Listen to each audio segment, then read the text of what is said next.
Hello and welcome to the ROKER RAPPORT EXILES podcast in association with Vaux Brewery. My name is Richard Spate and I'm up here in the mountains of North Wales. On today's show, we'll be looking back over what can only be described as an eventful Christmas and New Year period for Sunderland Football Club, both on and off the field. We'll be discussing Donald out, Donald in, and giving voice to perhaps the missing kind of nuance and caveated opinions in between.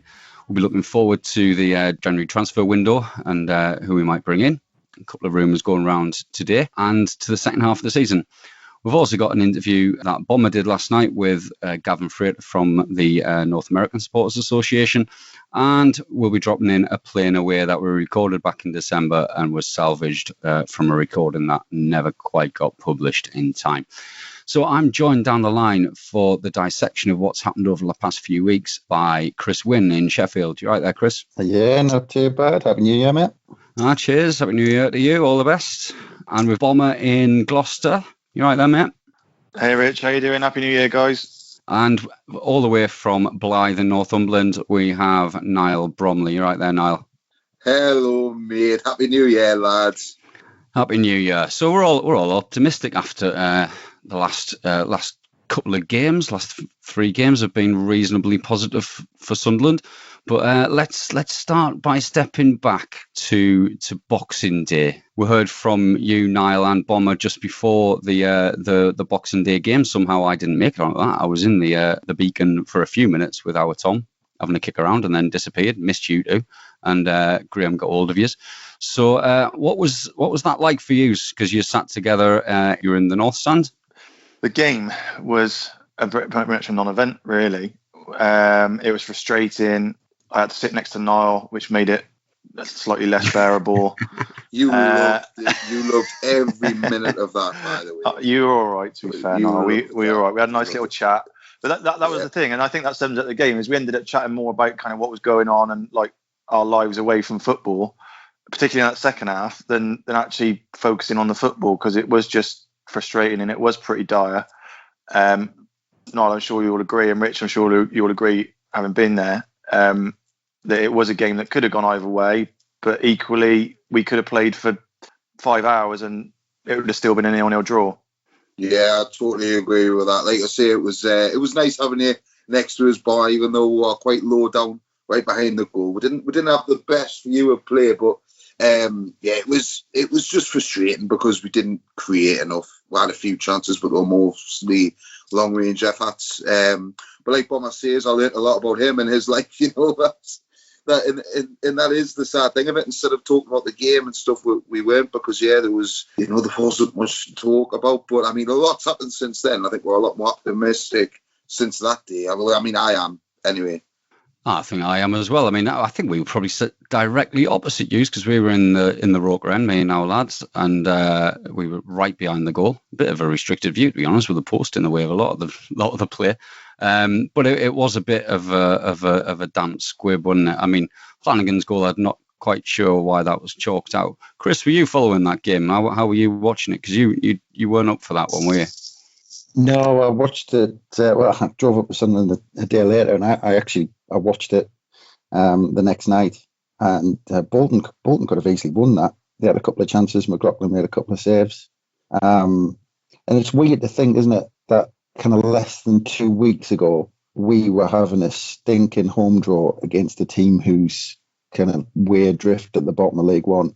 And it's amazing the difference kind of 3 games in less than 2 weeks makes, because I think everyone, it was probably the club's historical low point drawn at Bolton on Boxing Day in terms of league position. And, from people I've spoken to, the atmosphere didn't even get toxic. I think people were so kind of accepting of how kind of bad we were and the run we were on. People didn't even have the energy to get to make a kind of toxic atmosphere. It was just kind of Boxing Day, and people thought, oh, well, I'm out for a drink. So yeah, it was quite quiet, wasn't it? It was like people just didn't care either way, really. There was a good old nostalgic sing-along. We rolled out some of the classics from back in the day. There was a Super Kev, which I think was a pointed one, but then we had Julio's, we had Disco Pants, we had Gary Rowell. I had to explain that one to Thomas. And I wasn't even around when that happened. But the thing is, I mean, I get what they're saying. The only time where the crowd did turn against Parkinson was when the Bolton fans started singing about Parkinson, because they don't have a good relationship with him, which is kind of mind-boggling for me, because wasn't he turning up every day and training them even though he wasn't getting paid? Working for free, and they don't seem to like him down there. But yeah, that was the only time I heard, the fans turning against Parkinson. That was Bolton fans started it off, But yeah, obviously Sunderland fans were always going to jump on that. Back in the dark days of 2 weeks ago, anyway. Absolutely. There was quite a lot of booing at the end of the game. I think most of the players, and certainly Parkinson, kind of just went straight down the tunnel. From what I remember, it was only Willis and 09 that kind of properly acknowledged the fans. I saw Willis give one of his shirts away and kind of almost looked apologetic to the fans, that like kind of held his arms in the air, kind of shrugged his shoulders a little bit, almost like he was apologising. Everyone else just kind of buggered off back down the tunnel. But yeah. But I've been there kind of years gone by, when in the middle of the game, if passes go astray or whatever, and people have kind of been right on their backs. Even when we've been in relegation battles in the Premier League, people have been right on their backs in the middle of the game and right on top of them. But with this one, even though kind of how low it was drawn to Bolton on Boxing Day, it didn't seem to kind of.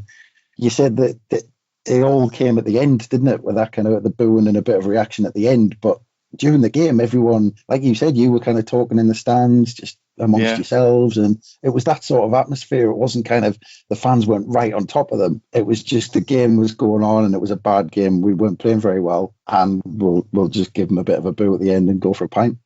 Well, I walked out of that game. Pretty angry. I walked out of that game thinking, if they don't get rid of him now, then they're not going to get rid of him. I thought at that point they should.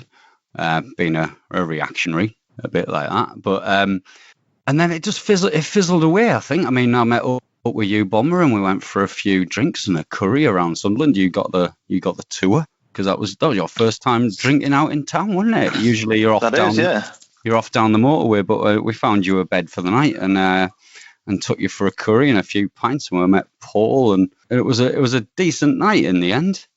It was, yeah. It was, like I said, seen around the sites and all your. It's a bit of a trip down memory lane for you as well, Rich. Giving me a few stories of places that you used to go when you were younger that probably don't exist anymore or have changed. But yeah, went to a few bars. Curry was very nice. It was probably the best bit about that Saturday, to be fair. No, it was good, and cheers to me mate Ian as well for putting you up. And then the day after, we had our what was originally a 5-a-side. It was a 4-a-side in the end, with two 10-year-olds playing. My nephew and my son, and my dad and my mate Ian. So it ended up a spate 4-a-side versus ROKER RAPPORT 4-a-side, with Graham coming down as well, and Martin Wanless, who was over from Australia, drove up from Scotch Corner. So I was a blooming good kick around. It was, to be fair, for something that kind of at the last minute looked like it might not happen. It was good. I really enjoyed it. Our Tom will never forget. He's in his 60s. He can still play. He's played 5-a-side his entire life. And our Tom's still gone on about his hat trick. And I don't think I'll ever live down being nutmegged by Graham. When I was in the goal. Near post as well. Oh, it was awful. I used to be a goalkeeper. I'm not anymore. I'm a creative midfielder, I think, these days, in my late 30s. So we had some fun as a group of exiles on our return up to the northeast, and then a day later, the social media storm of the decade, I think, with ROKER RAPPORT, Wise Men Say, Love Supreme, and Red and White Army releasing a joint statement on the Friday. Which was agreed between representatives of those fan groups and fan media organisations. But I think it's important that listeners do understand that there's by no means unanimity of opinion within the contributors to ROKER Report, and certainly within the ROKER RAPPORT Exiles group, regarding the wisdom of that move. And we know that Twitter went mad. But for many of those fans who maybe don't use Twitter, not so convinced, if the chats that I've been having with friends and family or anything to go by, does anyone want to come in on this? Because I think we've all got a little bit to say about it. Yeah, I'll come in. So I'm not part of the Donald out campaign personally. ROKER Report, Wiseman say, Love Supreme, Friend of My Army. They got together, like you said, they had that meeting. They decided that was the best way to go forward. But one of the main reasons why I want to make sure that I came on the pod tonight was to, I did want to say that I'm not. I'll still podcast ROKER Report course, so I don't have any, there's no bad blood at all. It's absolutely fine. But for me personally, I'm not. I don't support that campaign myself because I still think Stuart Donald does have a lot to offer the club. That's just my opinion, and I like the guy. He's made mistakes. He's made a lot of mistakes, but he's never owned a club at this level, and he's learning. And I just think his heart's in the right place, and I don't like the idea of switching ownership every 2 minutes. I mean, you never know who's going to come in and what they're going to do with the club. So, for the foreseeable future anyway, we'll see what he's got to bring over the next couple of years. But I don't want the guy to leave the club right now anyway. Chris, what's your perspective on this? How did you view what happened and the reaction since? Because we've had Donald on the BBC on Total Sport, I think twice since then. So what's your perspective, mate? I mean, we kind of touched on it before, that result on Boxing Day. I mean, we were something like, was it 13th in League One after that game? Aye. And we just drew at home 0-0 to the worst team in the league. They could have actually won that game. And then, we've, since Parkinson got appointed, we've seen this season just kind of seemingly slide away. And I mean, I can kind of see from the people who kind of initiated the move where it came from, because, to be honest, I think Sunderland fans in general would either apathetic or just a bit frightened about where this could actually go. I mean, how worse if that run continued as it was.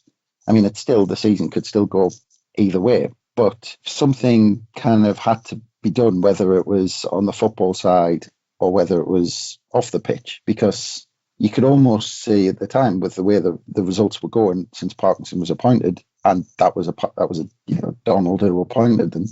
You'd almost say it was kind of a dereliction of duty to not do something about where we were going on the pitch and how we were actually doing in League One. And combining that with all of the issues we've had off the pitch, kind of this takeover, which was or it wasn't. I'm not kind of clever enough in that field to understand what was going on at the time or what is still going on, behind the scenes. So he was trying to get investment, or was he trying to get taken over? Was he kind of the problem with things, or was he the person who the people were actually investing in, like he said on Total Sport? I don't know enough about what's going on off the pitch. It doesn't look great off the pitch. There's a lot of issues at the club, and I'd like to think Stuart Donald was the bloke who's going to sort it out, because although he says there's a lot of people queuing up, they're certainly not making it public. But from my point of view, something had to give, and I kind of backed it in the sense that something had to happen, and my preference would have been kind of the first thing was Parkinson needed to go, especially at that time, and I'm still not convinced. But my issue with the way that they did that was the statement was, for me, it was slightly vague. I would have preferred it to say, this is our stance, this is what we think is wrong, this is what we'd like you to do about it, this is the time frame we'd like you to do it in. And I would have preferred it to be more structured, to say these are the actions we'd like you to take, a kind of a nuclear option and you must go now. But I wasn't completely convinced with the way that they did it, but I kind of agree with the sentiment that something had to give, and we had to change the direction we were heading. I mean, I've said that on this podcast in the past that I've been sceptical about Donald. I think skepticism in general is a good approach to people in power, and he is in a position of power and in a position of responsibility, and and he should certainly be held accountable. I absolutely concur with what you said about the lack of a strategy behind it. And my background's in politics, etc., and so I probably think a little bit too deeply about these things sometimes. But that lack of alternative proposals, and from what Niall said as well, I do concur about the better the devil you know in some ways. Although whether we all know all of the detail behind what's going on behind the scenes at the club, there are voices out there who are extraordinarily sceptical, if not scathing, of some of the financial goings on in the background. Again, like yourself, Chris, I'm not an accountant, so I can't, and I've not looked over the accounts. It will be interesting to see if somebody would look in depth and put something out there about it. But yeah, I didn't join in. And I have to say, some of the conversation I had around Christmas and New Year with other Sunderland fans, they were a little unhappy. And I think it's important, and I think Alex on the main pod said something important as well, is that the ROKER Report, the website, ROKER Report, the podcast, and the other fan media outlets, we speak for ourselves. We don't purport to represent absolutely every fan who's out there. And the editors and the people who run those outlets, they dedicate a lot of time and a lot of effort to creating really good content every day of the week, 365 days a year, and doing some great things for the community as well. So, this isn't to condemn anyone. It's just to make it clear that, we're all individual fans with individual opinions on the state of the club and where we're going. Bulmer, what are your thoughts on this, mate? Well, I think for me, Rich, I mean, this is something I feel quite strongly about, to be fair, and it's something that I could monologue about for hours. So I'll try and keep it as concise as I can. But I kind of agree with all three of your points, really. My personal opinion is that I don't back that. I don't necessarily want Stuart Donald out of the club anytime in the foreseeable future. I think the reaction and the subsequent movement was a bit knee-jerk to what was, let's be honest, a very poor run of form that we couldn't necessarily see an end to. But if we're all being completely honest with ourselves, if things were going well on the pitch, no one would be questioning the accounts and how Stuart Donald's managing the club and the fact that he hadn't gone to games. If we were currently sat fourth in the league, a couple of points off the top, no one would be questioning that. It's because things weren't going right on the pitch that all of a sudden everyone's got a problem with everything, and it's all Stuart Donald's fault. And people hark back to stuff that he did or didn't do last season, and decisions that he did or didn't make when he sacked Jack Ross and who he brought in, etc. There's almost a suggestion that he was doing things or making decisions that he knowingly kind of knew that they weren't in the best interest of the club, and that he was kind of doing it on purpose to try and either make some money out of it or to spite some of the fans. I don't know. It just felt a bit, the message, the collective message, should I say, felt a bit spiteful. I believe, my personal opinion is that Stuart Donald has made every decision with the best interest of the club in his mind, whether they are right decisions or wrong decisions. I believe that they are what he believes to be the best interests of the club. And if you can be completely objective about it, if you forget the fact that it's Sunderland and that we all love the club and the passion that we all have, if you look at it objectively, most of the big decisions that he's made, we would have probably made as well, or at least can see the logic in them. So appointing Phil Parkinson, it's not an illogical decision. It might not have been the appointment that we all wanted, but if you take a step back, look at the bigger picture of where we're at, what we want to achieve, what his track record is, it's a logical decision. Signing Will Grigg last January, it's all right for us to sit here now and say, it's not worked, what a waste of money, blah, blah, blah, blah, blah. But I can guarantee 99.5% of fans, if given the same situation and it was their call and they said, right, you've got the opportunity to sign Will Grigg for Sunderland, do you want to pull the trigger on it, yes or no? Every single person would have said yes. And it's only in hindsight now that it's not worked out that all of a sudden the blame falls on Stuart Donald's door and it's something else that's worked against him. And I think all these cumulative things have come to a head, and just all the frustration about everything that's going on the pitch, all the frustration about what's happened to us in the last 5, 6, 7 years has all boiled over. And I think Stuart Donald has unfortunately borne the brunt of it. And I do think some of it is unfair, because it's not his fault that we can't score goals. It's not his fault that we weren't turning draws into wins or losses into draws. He's got no control really over what happens on the pitch. Admittedly, he makes that decision as to who is in charge of the goings on the pitch. But again, it was a logical decision. So I think he's come into some unnecessary criticism. I think fans, frustrated at things not going quite our way, have looked to turn over every single stone and criticise every single decision, and go through it with a fine tooth comb. And I think it is quite unfair. And just to touch on the radio interview, the Total Sport interview, it might just be me having the wool pulled over my eyes, but I felt there was a lot of sadness there from Stuart. I don't feel that it was a plea for sympathy or trying to make himself look better than he actually is. I think he's genuinely gutted and genuinely very, very upset that it's come to this. The fans collectively are saying that we want him out the club.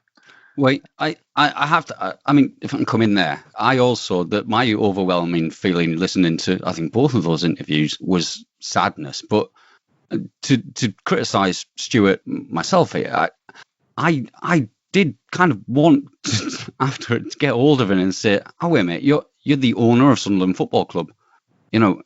If you don't agree with what ROKER Report and Wiseman say and Love Supreme and Red and White Army have put out there, if you think if you're so convinced by the plan that you've got that it's the right way forward, that Parkinson is going to get it right, and maybe events and results are showing that might actually possibly be the case, I would have expected him to be more forthright. And I know we were ROKER Report and the other groups were holding him to the letter of his words, and in that sense you can see it as a very honourable thing to say. Yeah, I'm just going to sell the club. But there was a large part of me going, "Oh wait a minute, show us a bit of fight here." I don't know what anyone else's thought on that was, but I was very much kind of like, "Oh wait, man." Yeah, so I think I agree with that, Rich, to a certain extent. My personal opinion, and I'll let someone else cut in on this just shortly, but my personal opinion on that is that I think Stuart Donald's public perception means an awful lot to him. He wants to be seen as a man of his word. He wants to be seen as a man who will do what he says he's going to do. And there's a lot of things that he said that he was going to do that hasn't materialised for one reason or another. So the one thing that he can and has absolute control of is when he leaves the club. And he said right from the start, "I'll be here until the fans tell me that they don't." And what stronger message could we as fans give him than every single supporters group or fanzine, etc., coming together to say, "Actually, we don't want you here." So he could come out fighting, but I think that, again, I kind of sit on the fence with it. But if he did come out fighting, it would almost be a middle finger, or could be construed as a middle finger up to all the fans and the fanzines who have come together to say, "This is the message, Stuart." You know what it is, Bob? I just want to say, mate, everything you've just said there, I don't disagree with any of it. That was exactly what I wanted to say, but I think you're a little bit more articulate than me. Cheers, mate. Maybe a little bit more intelligent, I don't know, but literally you've hit every single nail on every single head there for me. Like, I think the first thing you said, when you turned around, you said, results on the pitch. Nobody would look into the accounts. Nobody would look at this if the results were right on the pitch. And that, never a truer word said. It literally stems down to that. Nobody would care how that club was run if it wasn't for the results on the pitch. And that is the fight. That is it. And we've already seen, because results have turned over the last few days, and we're getting a few wins. And a good away point in Fleetwood, where for me we should have won the game, because that was never a penalty in a million years. We're now 6 points off second with a game in hand. I mean, like you said before, if we were sitting in third or fourth after the Bolton game and that had happened, would the fans have turned? Would this decision be made? Would that be made now when we're 6 points off with a game in hand? I don't think it would at all. So, like I say, everything you've said is completely right. What I will say as well is that I've spoken with a few people in and around the club, and I've heard a few things, and apparently Phil Parkinson is really starting to win people over. He's starting to win the players over. He's starting to win the staff. Apparently, he's going around. He's giving people high fives. He's spending time with staff that aren't necessarily playing staff, like people who work in the kitchens and stuff. Apparently, he really is starting to lift spirit. And you've got to think, this is a guy who's come into this club and had nothing but stick, really. I mean, virtually, I'm not seeing everyone, but a lot of fans, especially the vocal ones on social media, were very underwhelmed and mostly against that appointment. I wasn't personally, because I know I like to think that I could see what he'd done in the past and stuff. But yeah, I just feel like, you know, you can see the players are playing for him. I don't know if this is about Aidan McGeady, if that was an example. Nobody knows what happened with McGeady. Nobody knows. But whatever has happened, I feel like he's put his foot down. He said, I'm not having this or whatever. And he's shipped them out. He said, right, you're going. And it's really been since then. I know we had a couple. We had the Blackpool game and the Bolton game. But I think the Blackpool game we did play a bit better. The Bolton one was just full of frustration. But, you know, performances have improved since then. I think the players have probably respected him for that decision. They probably thought, no, it is. That's our best technical footballer. And he is our best footballer ability-wise. And he's told them, no, I'm sorry. For whatever reason, you're not going to be involved anymore. I'll deal with what I've got. And I think the players have probably looked at that and thought, you know what, is this guy serious? This guy's serious. Let's take him seriously. And at the minute, it's working. So, like, fingers crossed we can carry on. And, you know, wins create momentum. And, the fans will get on side. If he wins his next 5, 6, 7 games, the fans will all love him. And it's as simple as that. So let's just hope, because I've never wanted a Sunderland manager to do as well as I want him to do, because I just feel like everybody was against him, or most people. And if he was to get us promoted, if he was to achieve that, I mean, for me personally, I'd get a tattoo of him on my back, because I really think it would be remarkable, especially all the stick he's had. It'd be great. But now, I mean, just to play devil's advocate, what you and Bob were saying there, I mean, I don't disagree with any of it. Just to play devil's advocate, I mean, you remember when you saying, okay, nobody would care how it's run off the pitch, and I agree with that, perfectly understandable statement, and I agree with that, because I don't understand what's going on off the pitch. I don't, I'm not an accountant or anything like that, so I don't understand that part of it. But this statement came out on the 27th of December, when, like you say, we'd won 1 in 6, I think, before, in that run up before that. And that victory was against Southend, who were awful, and we only just scraped by beating them. And then we drew against bottom side Bolton on Boxing Day. And then the statement came out the day after with us in the bottom half of League One and results on the pitch not being right. And you could throw that at the decisions made by Stuart Donald. You say that Parkinson was a logical choice. I'm kind of set on the fence about that one. A lot of people. A safe choice by logic, Chris. I mean, a safe choice. It wasn't like no one looked at that appointment and gone, "Oh, where the hell has that come from?" He did have a record in League One, etc. So it wasn't illogical. I mean, but he'd had some failures as well. He's got some failures on his CV as well. Yeah, and in our position, we'd probably have to take someone like, oh yeah, I'm not disagreeing. I'm just saying that we're talking about, if we purely take the background out of the way and just say, if results were fine, that statement wouldn't have went out, and that's perfectly true. But the problem is, when the statement went out, the results weren't right.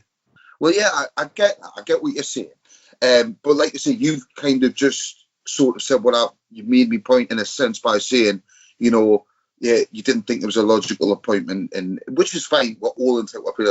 That's absolutely fine, and I understand why you'd say that as well. But you've got to think back to when Jack Ross left the club and the names that were going in the hat.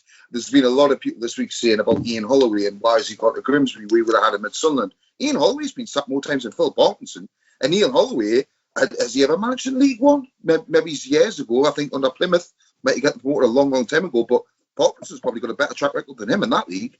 Ian Holloway has been sacked constantly. Crystal Palace, Leicester City, QPR twice. And now he's found himself Right. A tier a league below us. So, well, you know. I'm going to move the discussion on because it's going to be one of the longest podcasts we've ever recorded. Just on a side note, Bomber, I just wanted to quickly raise, you made that point about Will Gregg. If you want to go back to the Roker Report live transfer deadline day podcast, I was on there with the likes of Connor and Graham and a few others, and the news broke live while I was on with Graham and Connor, and I was. And you can go back to it if you want to have a listen to it. But I said on that podcast when the news broke live, I said I don't rate him. I didn't want us to sign him. So whether you must have been the 0.5%. Right. We found the one. The slaughters when I said that. Get Chris in, party out. Chris is in. Too right. What he's talking about. No before time. No before time. Chris, the knowledge win. So I'm going to move it on. Campaign started. I'm going to move it on because that statement was followed by an excellent performance on the pitch. But I want to talk about particularly in the stands at Doncaster because there was much talk before the game on the 29th of tennis balls being thrown on the pitch against about chance against Donald, but instead we got a relentless wall of noise from the Sunderland fans, and I was in that end with my lad, with Tom, and we were singing from minute 1 to minute 95 and sucked the ball into the back of the net as far as I'm concerned with for the second goal in particular. They were playing towards us, and I think that actually is a massive turning point for Sunderland. The passion and the drive and the commitment that the players showed that day in reaction to the fans. I think Parkinson did say, we had a 12th man out there. We really were 4 and a bit thousand Sunderland fans there. I didn't hear a song from the Doncaster fans. I couldn't hear anything other than us singing the entire game. So, we've turned it around. And, the lads on the main pod have analysed the Lincoln game in depth. So we'll not go deep into either of those games. So what do we think for the rest of the season, lads? Right, I'll take that. I don't know. What do you think, Rich? What do you think? What do I think? I'm the host. Yeah, I'm not here to give it. Well, I already have given an opinion. I'm cautiously optimistic. I am. I've just finished listening to the main pod, because we're recording on Monday evening. Just got back from work. I went for a run. We'll talk a bit about that in a minute. But I'm cautiously optimistic, like the lads on the main pod were. I think we are better than a lot of teams in this division, but that's not saying that much. And I think with the right additions, and we've got a couple of rumours going around about. Someone's going to have to give me a hand here because I haven't been following it today. But some of the rumours. You've got Lewis Coyle, the fullback who's been on loan at Fleetwood. He's Leeds, lads. Yeah. Leeds. And you've got Gary Medine, which people are talking about. Which for me, I think that's just another Charlie White person. I'm not sure what would be the point in that. Well, maybe we need another Charlie White. Yeah, maybe. Well, I don't know. I quite like Charlie White. I think I like Charlie White. I know he's been a bit hit and miss. He's obviously he's a confidence player, but I think he's got ability. That goal he scored against Blackpool the other week was absolutely brilliant. I think that's underrated, that goal. The way he's getting in and getting him in between and managed to get his volley off, I thought it was a brilliant goal. I tell you what, if he'd scored that header against Fleetwood, we've been talking about it for years to come. Yeah. Like you know what, that's the case. But yeah, it's one of those where I think that we can go up. I think last season you had standout teams. You had Luton and Barnsley, who kind of never really fell away.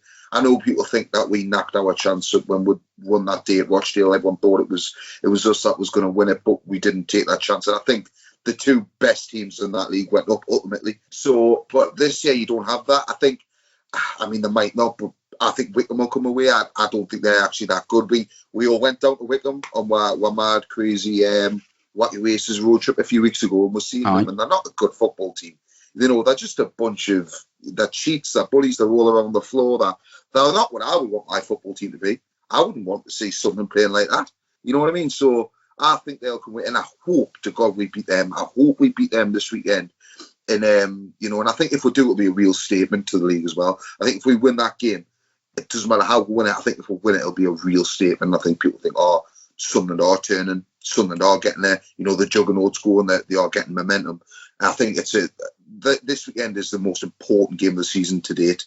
It really is, because, like I say, if we win that, people will start thinking about us to, go all the way, not just the playoffs, maybe go all the way. Chris, what's your perspective? Now went all Kevin Keegan on us there, didn't he? I'd love it if we beat them.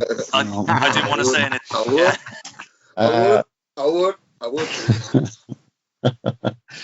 I think it could go either way. I mean, I think this season at the minute, our tails are up last 3 games, but I mean, his league form, Parkinson's league form in total is what? Like 1-4, I think it's 1-4, drawn 4, lost 4. And stretching that over the course of the season, that's almost kind of 60 points. It's almost kind of mid-table kind of form across the length of a season. So he needs to turn the last 3 games into a big run. And my issue is the two best performances by a country mile were Fleetwood and Doncaster. They're kind of sticking out like a sore thumb at the minute, because for all the Lincoln game was 3-0 at half time. Lincoln were terrible. I mean, the 2 Gooch goals, I mean, dear me. I mean, they basically handed those goals on a plate. Sunday League defenders the next day defending balls like that better than that. And Ken Gooch just ran in and slotted it in. He'll never be as lucky with that with most other defences in League One. I mean, Lincoln were terrible, and our other wins have come, under Parkinson, Doncaster, Southend, and Tranmere, of course, where we hammered them 5-0, but they were terrible as well. My only worry is that all these victories so far have come against bottom half sides who, I mean, to put it kindly, aren't particularly impressive. The best performance, I think, kind of on the pitch was kind of Doncaster, and on paper, actually Fleetwood, because Fleetwood are a tough team, especially not that many sides will go to Fleetwood and pick up points this season, and we went there and actually probably deserved more than a draw. So can I just weigh in? Sorry, Chris, can I just weigh in for 1 second here? I'm just, I just want to put across, like you're saying there about, Tranmere were terrible and Lincoln were terrible. But is that not what you would expect, though, for us to beat those terrible teams how we did? You know what I mean? Like, completely agree, but I want us to see that doing that against teams who are, battling for the playoffs. I want to see us, teams like Blackpool, teams like Burton, who have played at home. I want us to do that to them as well, but we haven't. We got beat off Burton at home 2-1. We drew against Blackpool at home 1 each. I expect that not only from your Tranmeres and your Lincolns and your Southends. I expect it from those teams knocking about the edge of the playoffs as well. I want us to kind of dominate those teams, especially at home. That's the difference. Yeah, I know. I get what you're saying, but I think that's kind of going back to we are a big club and we are Sunderland, though, because I think Blackpool and Burton are probably, they're as good as us. Let's be honest. Well, Burton possibly not. I know they're kind of hit and missy. We were just not great that game, but certainly Blackpool, I think they're a good side, and I think they're as good as us. I think, we competed that game, and the better side, and for me, would have won the game if George Dobson hadn't been sent off. So, I just think that's the level we're at, and we're as good as these teams, and we're capable of beating them, you're right. But I don't think we're capable of hammering those, doing what we did to Tranmere and Lincoln. I don't think we're capable of doing that against them teams week in, week out. I think we've got the players, if we can get the best out of those players, that we can have most of the territory, most of the possession. And I'm not saying hammer teams 4-5-0 every week, because, that's unrealistic. But, dominate teams where we are the best side. We might not necessarily get the right results every week, but we've got the players in the squad, I think, with the right plan to be successful against these teams and really kind of dominate games statistically. And then you would hope that would lead on into kind of 3 points the majority of the time. Bomber, do you want to finish up this discussion session before we move on to your interview with Nasser? Yeah, sure. So I think for me, so there has been a lot of kind of negativity and a lot of disappointment. So I'm gonna be the eternal optimist and happy to be shot down if things don't go our way. But considering that the league, I think we're all in agreement, the league is a much poorer league than it was last season. Absolutely. There's no teams running away with it. That there's not a Luton or a Barnsley or a Charlton or even us of last season. I don't think we're as good as we were last season, but no one is. And because everybody's beating each other, it doesn't take an awful lot of form and to actually climb at the table as we're seeing now. So I think that the situation that we're in at the minute, we have to be positive about it. We're a point off of the playoffs. We're 6 points off of the automatics. I mean, come on, there's a lot of football to be played. Yeah, and if let's say, I know there's the evidence would suggest, when you look further back, the evidence would suggest that we won't necessarily maintain this run of form. But let's just say we can maintain this run of form. We beat Wickham. We beat MK Dons. We get something against Doncaster. We're going to be up there. There's no reason why we can't aspire to for those automatic places. Wickham are dropping points left, right and centre. Ipswich are dropping points left, right and centre. Coventry seem to be the only team in some sort of form. We shouldn't be fearing anybody, and we shouldn't be thinking, if we can keep on ride on their coattails, if we can keep in touch. There's no reason why we can't be the team that's striving forward and actually be in the Luton of last season. Luton were down outside the playoffs come the turn of the year last year, I believe, and then their run of form after January just saw them just pretty much run away with it, or certainly fly them up into those automatic promotion places. So there's no reason why we can't do that. There's no reason why we shouldn't aspire to do that. It just needs a little bit of positivity. It needs everybody to pull together. We do need a good January because there's not a lot of depth in some key areas, like left back, for example, or someone to do Gooch's job if he gets injured again. But we have to be aiming for automatics. You can't be 6 points away from second place and not aspire to be in the automatic promotion places still. Well, I think that's a really positive place to end our discussion of what's gone on over the last few weeks, both on and off the pitch. And now we move on to your interview that you did with Gavin Frater from the North American Supporters Association. We'll hear from Gavin now.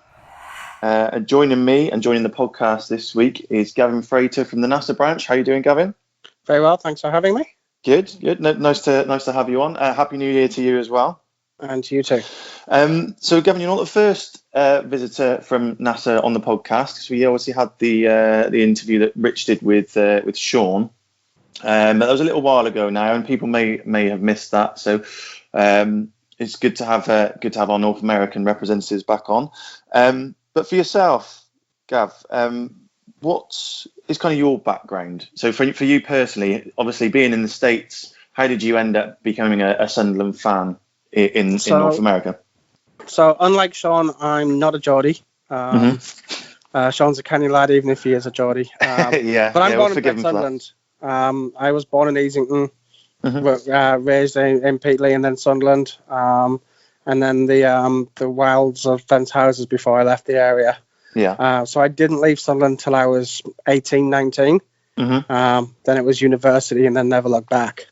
I've been here now just shy of 20 years. I came out in 2001. Yeah. When football was a lot harder to watch. And I've always been in the same area of New Jersey, so it's been easy to kind of be a central hub for Sunderland fans, whether they're coming from Pennsylvania, New Jersey, New York or Connecticut. Yeah, it seems to be a place where people can kind of access and, like you say, congregate in a bit of a centralised location. So did you... you said you left Sunderland to go to university. Did you go to university in the States as well then? No, I went to university in Cardiff, and then just kind of didn't come home. As many people do. Yeah. I mean, I love coming home. I love going back to Sunderland, but I wanted to explore the world. So for me, it was a case of I worked in Sunderland a little bit and then just spread my wings and ended up in, as I say, in New Jersey. Yeah. And do you get back to Sunderland often, or? Last year I didn't get back at all, but I've been back every other year kind of a thing. It all depends on what's going on back home with family, and what's going on here with family as well. Okay, cool. So obviously you're involved with NASA, the North American Supporters Association. And as I said earlier, we had Sean on a fair few weeks ago now to discuss it. But for those who perhaps didn't hear that podcast or perhaps need to be reminded, can you just give us a little bit of a background on NASA and perhaps your view on how you became involved with it, really? So my involvement goes back to the early days of being in the US. Before the days of NASA, we had the SAFC USA, which was just the USA guys. Yeah. We didn't have the Canadian guys involved, and it was almost just based out of the New York group. We had a pretty regular group who've kind of since dispersed, either gone back to the UK or kind of gone across the US. We've got New York members who are either back in London. We got some in Florida. We got some in Houston. We got a guy out in Wyoming. And I seem to be the last of the original group left here in New York. So you're the last man standing in that respect. Yeah, in that respect. But when the lads decided to start NASA up, they reached out to me, and I was always only too happy to help out and kind of get Sunderland fans together, because there's nothing more heartwarming than being stood in a bar in New York yelling abuse at Newcastle fans after another derby win. Yeah. So if I could get involved in that, I was more than happy to. Yeah, I mean that's good wherever the world you happen to be in, not just in the States, wherever you could be in the world and watch Sunderland beat Newcastle. That's always a joy to behold. But it's something that I kind of miss, because I live in Gloucester, and there aren't too many Sunderland fans around in the southwest, or certainly none that not too many that I've come across. So it's interesting that actually you have the opportunity to, all the way over in the States, to meet up with a couple of dozen fans and get together. I kind of don't have that luxury, which is why one of the blessings for me was being involved with the Exiles group, because we're all kind of in the same boat. But it's good that you can all get together. So what's kind of membership looking like in terms of numbers?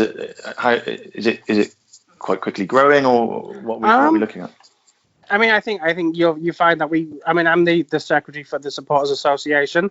So I'm involved from the committee perspective, so I see the numbers, and yeah, we've dropped our membership base has dropped over the last year or so as the performance on the pitch has dropped, but yeah, we've got a good couple of hundred members. The exact number off the top of my head escapes me. Yeah. But we have a core group of Sunderland lads who kind of drag their friends and family into watching the lads. Whether that's a good or bad thing is yet to be seen. Yeah. But we have some really good groups. I mean, the guys up in Toronto are always getting together. You've got Justin and Rebecca up there who kind of pull that group together. We've got New York here. We have a good group in New York when we get together. So it's good to be able to kind of have that thing to kind of fall back on and kind of commiserate with each other as it is at the moment. But yeah, no, that's good. And I guess it's logistically it must be quite tricky as well, because obviously as a North American Supporters Association, I mean here obviously in the UK you've got little pockets from individual cities, whereas you're covering pretty much a whole nation, if not a whole continent, talking North America. So logistically that must be quite difficult. And imagine you on the odd occasion have people pull into New Jersey from quite far afield. Yeah, I mean, and that's one of the things I love about the Supporters Association, the way we've got it set up, is I'll get a call or I'll get a text from Rebecca saying, oh, look, Dave, we've got a couple of Sunderland fans coming in. Perfect example was just after Thanksgiving. So we're looking end of November, beginning of December. One of the supporters was going to be on vacation in the area and lost his granddad just before the vacation was planned. So his girlfriend reached out and said, look, I really don't want to be on the day of the funeral. I don't want him to be on his own. It's a match day. Is there any chance we can get a match on?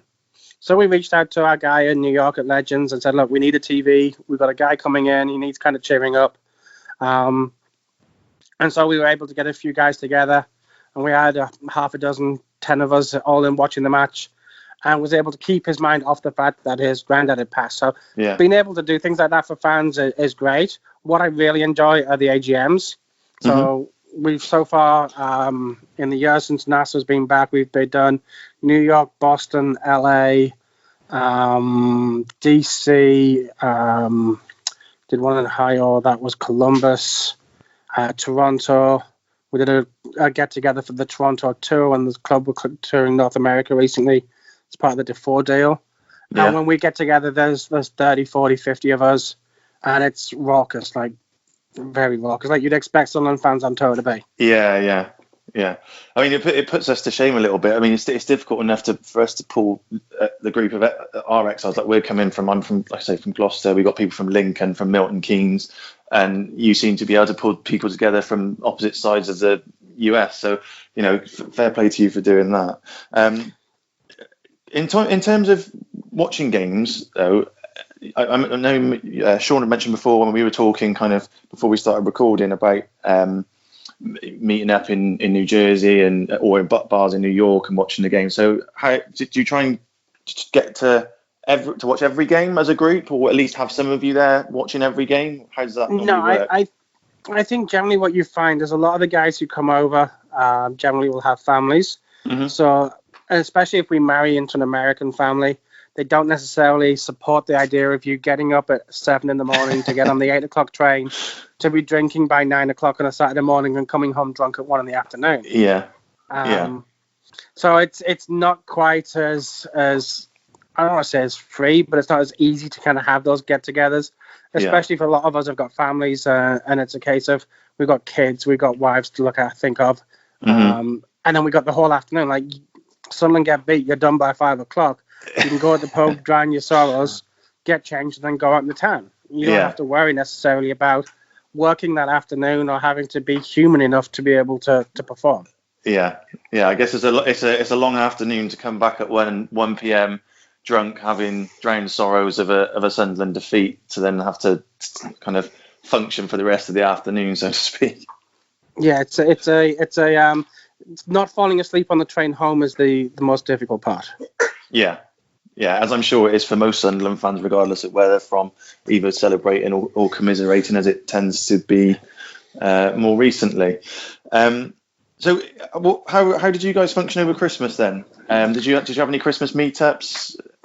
We did the Boxing Day meetup. I know that we had Boxing Day meetups in Columbus and Toronto. We had some slight technical difficulties where I was in New York. We couldn't get our international feed working, so you had half a dozen Sunderland fans sat in a bar, surrounded by other football fans, all being able to connect to their things, and we just kind of slinked out, some of us, and went home. Other guys kind of had a few beers and watched some other matches. Yeah. Again, we kind of spoke this before we started recording, but that Bolton game, you didn't particularly miss much. We had quite a big Exiles meet-up for Boxing Day. And yeah, as a game, it wasn't much of a spectacle, so you didn't miss an awful lot. And I would have probably preferred to have been sat in a bar watching some other football as well, instead of sat in the freezing cold watching Luke and I miss from 6 yards and the likes.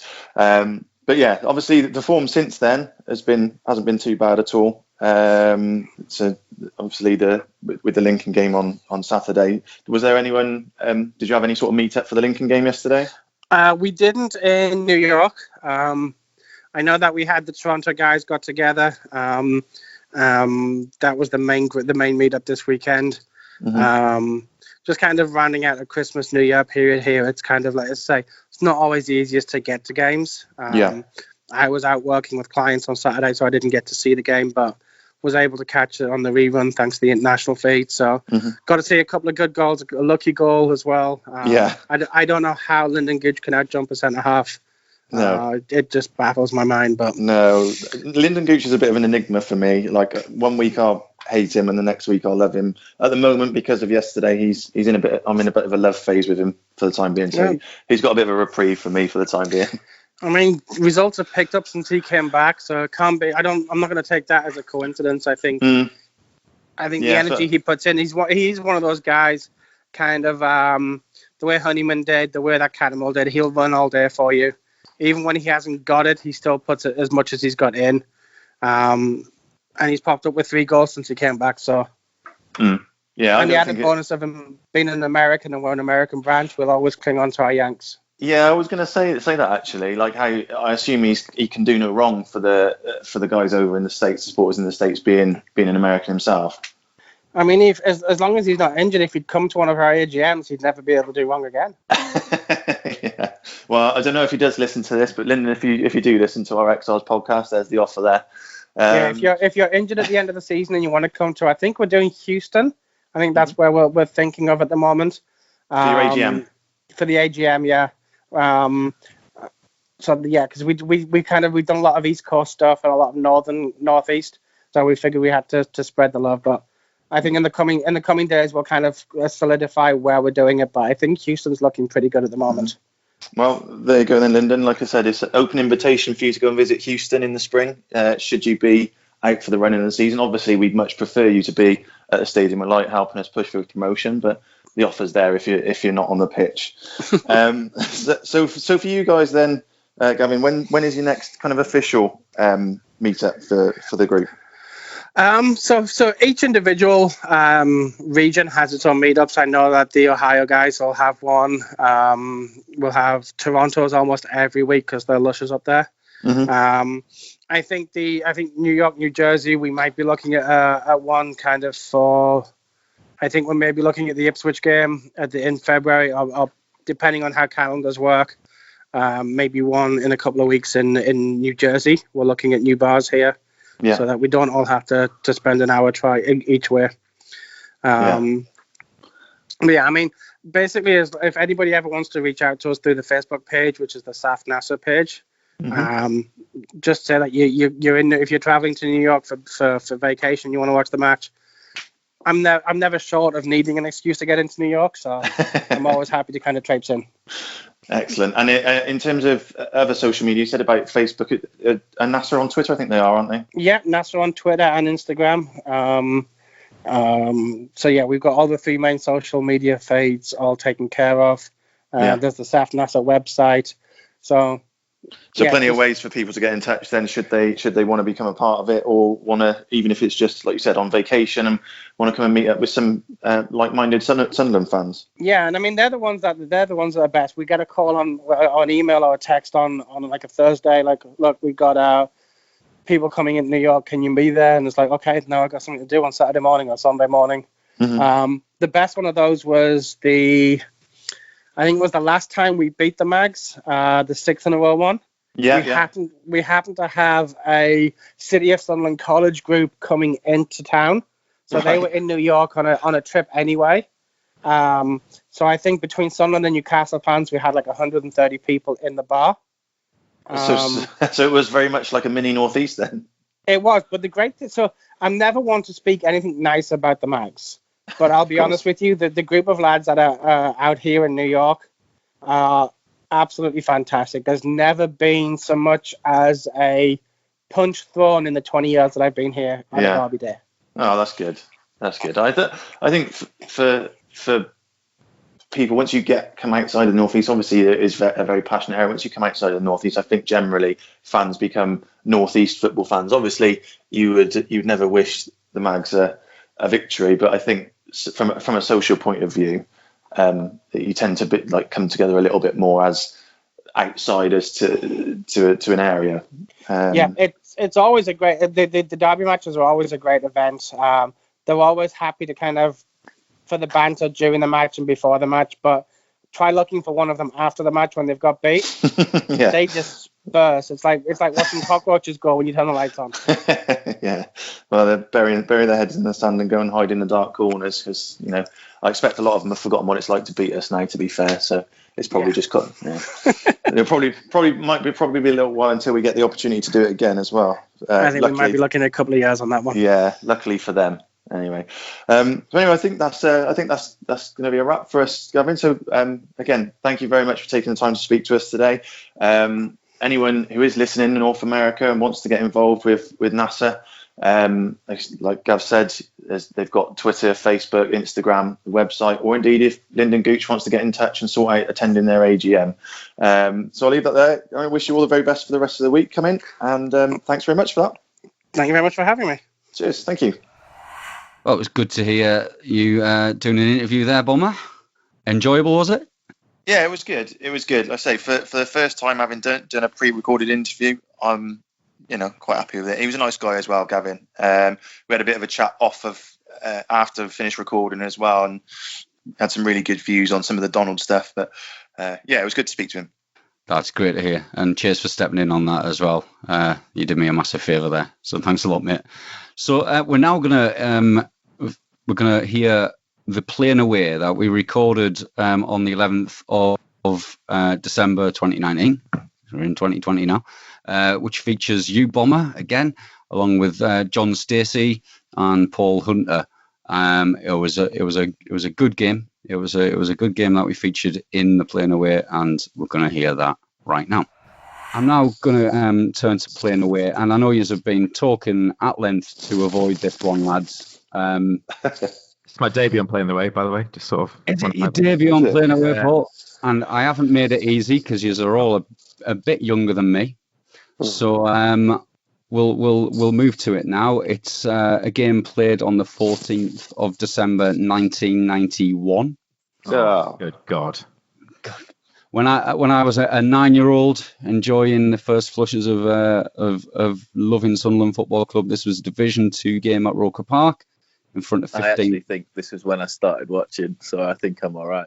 Yeah, good for you. Honestly, you'll be fine. Just go through the legends list. Dennis Smith was in charge, but it's a bit of a retro one, this one. So I'll run through the rules quickly.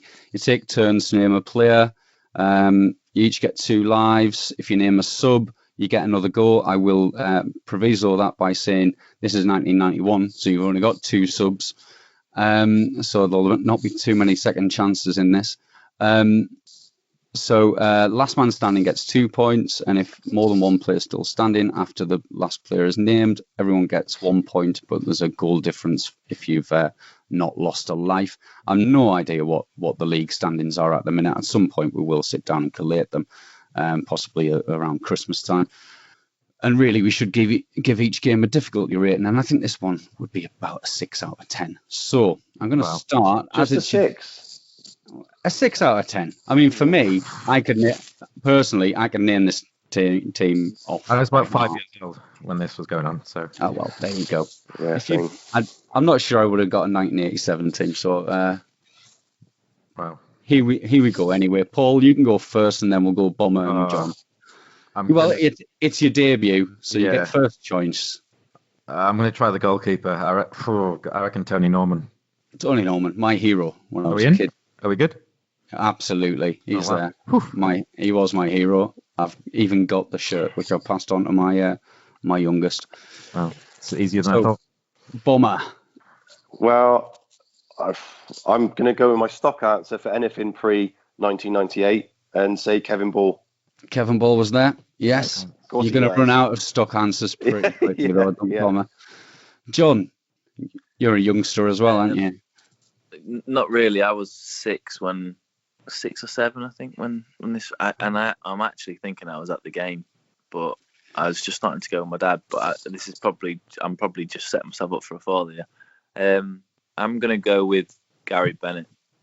He was at the centre of defence. Thank God for that. With Bawley, I think, from the lineup.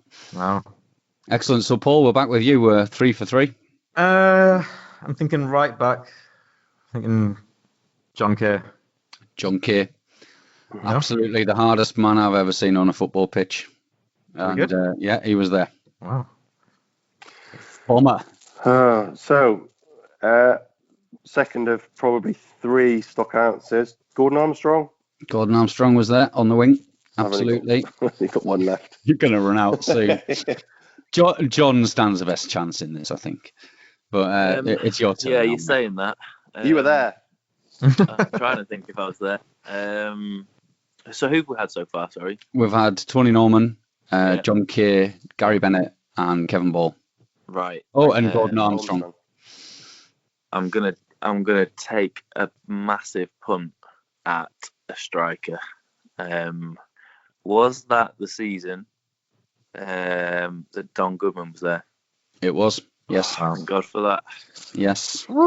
Goodman up front. Jeez. Indeed. So, we're back with you, Paul. Gonna go for another, maybe a full-back, left-back. Dickie Ord? No, not in the squad. You've lost a life. Oh. Good. Didn't want him So to me, so my third stock pre-1998 answer, Gabbiadini? No, Ah, no, he's not there. I think had left the club by that point. I'm not sure. I think he had.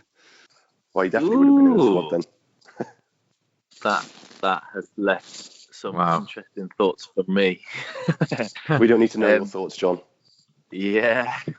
I'm thinking, since these two have lost a life, I've got a couple in mind, but I'm going to go with a riskier one. John Byrne. John Byrne, absolutely fantastic answer. Signed from Le Havre, the Irish international. Absolutely. Nice one. Got him back from France. I loved him back that with season. you. Oh, it was great, wasn't he? Great mullet as well. Yeah, was that that was the season we got to the FA Cup final, wasn't it? Against Liverpool, and he scored in every round, didn't he? It was, and I'm sure we'll come to that on future episodes after Christmas once the FA Cup third round and subsequent rounds are played. Back with you, Paul. Yeah, see, the 92 final has sort of been my reference point for this because I was there, and I'm just trying to think of the team sheet that day who might have been playing 91. I'm going to go with Peter Davenport. Peter Davenport, yes, he was in the side. Wow, bloody hell. Yes, that's a great answer. I wasn't expecting that one to come out like that today. Not sure what position he was playing, probably attacking midfield. Centre mid, yeah, I think so. Yeah. Man's box to box, maybe. Yeah. So Davenport was on the pitch. Bomber. Okay. Yeah. We have a defender to find, and two midfielders. Okay. And I've got one life left.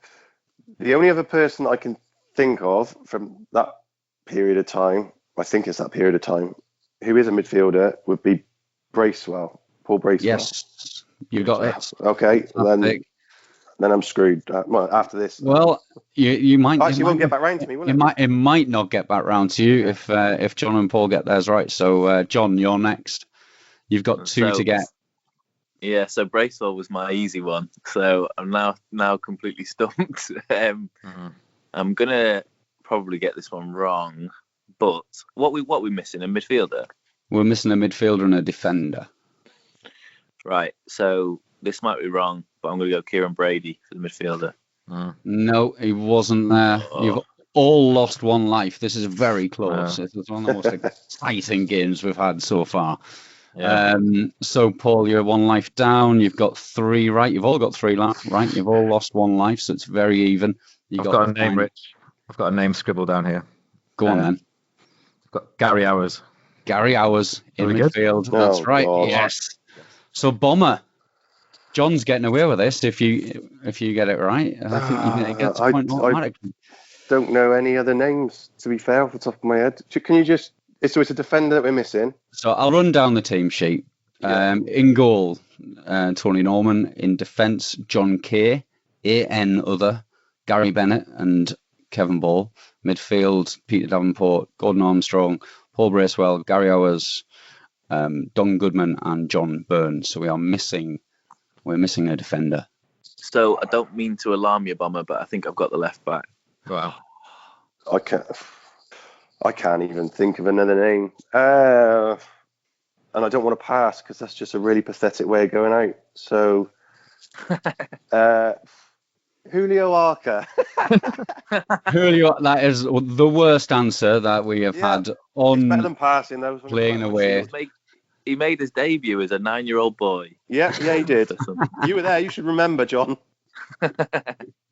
So, John, you think you have the name of the? I think I've got it, and it's one of them where you're gonna think I'm like Niall and I've cheated. But I'm gonna take a punt at Paul Hardiman. Paul Hardiman, no, you're out as well. Oh. So Paul, you are the victor by default. Really? Have I won? You have got 4 right. Wow. And 1 life left. You can have a go at the left back. I've got not the left back. I've got a name for the midfielder. Well, we're not looking for a midfielder. We're looking for a defender. Oh, just left the back. Sorry. Yeah. Okay. Well then, no, I'm out. I don't know. It can't be. It wouldn't be Mickey Gray then, would it? No, it wasn't. It was probably just before Mickey Gray. Was it Rogan? It was Anton Rogan, Anton, John, but that is too late. Yeah. Too late. Anton Paul Rogan. wins. 2 points to Paul on his debut. Well done, Paul. No, Well done, mate. not why I do it, but thank you. Excellent job. Excellent job. So, I'm gutted. so it was nice to hear a win there for Paul Hunter in the playing away. It was, I thought, one of the best games of it that I've officiated over. I have to say, quite exciting in the end, really. So, I just want to give a quick mention of a couple of things, a little bit away from football, that ROKER Report and ROKER Report have been involved in over the last couple of months. First of all, a massive thanks to everyone who donated to the Christmas fundraiser for Sunderland Community Soup Kitchen and the Food Bank. Thousands and thousands of pounds raised by hundreds of people, giving out their own pockets at a time of year when, money's short. Absolutely amazing. Just shows what we can do when we come together. Their work continues. Poverty knows no borders either. So please continue supporting your local charities that are working and campaigning to ensure that nobody in the world goes hungry in 2020. And another thing that ROKER Report has been involved in over the last year is around mental health. And a few of us lads in the Exiles group are currently involved in a fundraiser for CALM, which is the campaign against living miserably. This has been set up by John Stacey, who you heard him playing away. It's a men's mental health charity, and we're all, well, a few of us, not everyone, but a few of us are running 31 miles in 31 days. There's a link to a donation page in the description to this podcast, and there's some videos on Instagram, including me looking like I'm going down a mine out for a run in North Wales, and you can find that at MH Support for Dads on Instagram. Bomber's just been out for a run. How was that for you? Tiring, mate. Had some heavy legs after playing 90 minutes on Saturday as well. So, yeah, it was tough, but I got through it. Did 5K, so I think I'm up to 15, which is about 10 miles now. Yeah. I got up. I think I'm just about at 10 miles now. I did a big run up a hill today, so I'm feeling good after that, actually. Yeah, and some of the climbs that you have to do, jeez. I do literally live on the side of a mountain, as everyone is finding out through my elevation gain when we're posting our runs up on our group. So yeah, if you've got a couple of quid to throw into that, it'll be much appreciated. It's a brilliant cause, and even if you haven't, go out for a run. If you're feeling bad, it's great for your mental health. So thank you all for your time this evening listening to us, and for your time as well. Bomber down in Gloucester, cheers, mate. Yeah, cheers, Rich. Enjoyed it tonight. Yeah, and thanks as well, Chris Wynn. Cheers, Rich. Always a pleasure, mate. Cheers, mate. And last but not least, cheers, Niall. See you later, mate. Cheers, all lads. Right. Thanks, thank you. All right. Speak to you soon. Cheers, guys. All right. Nice one. Hey, stop recording. That's the longest podcast we'll ever do. No, not yet.